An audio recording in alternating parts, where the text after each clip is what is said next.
پتہ ہے، دنیا کا نہ ملنا، محبتوں کا کھو جانا، لوگوں کا بدل جانا، یہ سب اب میرے لیے معنی نہیں رکھتا، کیونکہ مجھے اللہ نے اپنی محبت سے نواز دیا ہے۔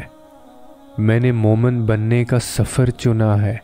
مومن ایک ایسا درخت ہوتا ہے جو ہمیشہ گھنا رہتا ہے، ہر موسم میں فائدہ دینے والا ہوتا ہے۔ پھر چاہے لوگ بدل جائیں، اس کا دل دکھائیں یا زندگی میں آئیں یا چلے جائیں، ان سب سے اسے مطلب نہیں ہوتا۔ جو دین کے طالب علم ہوتے ہیں ان پر ایک خاص رنگ ہوتا ہے، پھر ان کا امتحان بھی خاص ہوتا ہے، اور آزمائش بھی خاص ہوتی ہے، اور پھر انعام بھی خاص ہی ہوتا ہے۔ کیونکہ اللہ کو جب آپ تنہائی کا ساتھی بنا لیں گے تو رونقوں میں آپ کو کسی کی بھی ضرورت نہیں پڑے گی، اور نہ ہی کبھی آپ کو لوگوں کی باتیں یا شیطان کے وسوسے پریشان کریں گے۔ بس اپنا تعلق مضبوط کر لیں اس رب سے۔ نماز اور قرآن کے علاوہ بھی اللہ کے ساتھ تنہا وقت گزاریں، جیسے دوستوں کے ساتھ مل کر بیٹھتے ہیں، گپ شپ کرتے ہیں، اپنے دل کی باتیں بتاتے ہیں، ویسے ہی رات کو سونے سے پہلے اللہ سے گفتگو کیا کریں، اپنے دل کی باتیں اللہ کو بتایا کریں۔ زیادہ دیر کے لیے نہیں، بس 10 منٹ کے لیے ایسا کیا کریں۔ یہ محسوس کیا کریں کہ اللہ آپ کے سامنے بیٹھا ہے اور اللہ آپ کی بات سن رہا ہے۔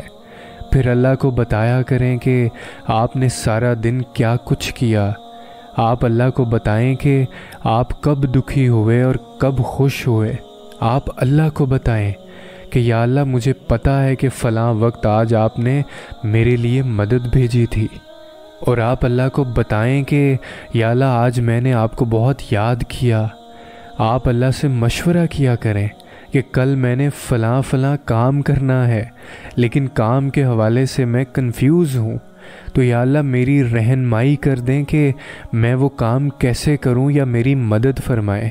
یہ سب باتیں اللہ کے ساتھ بالکل دوست بن کر کیا کریں، کیونکہ بس وہی اللہ جانتا ہے کہ کون سا شخص کس کرب سے گزر رہا ہے۔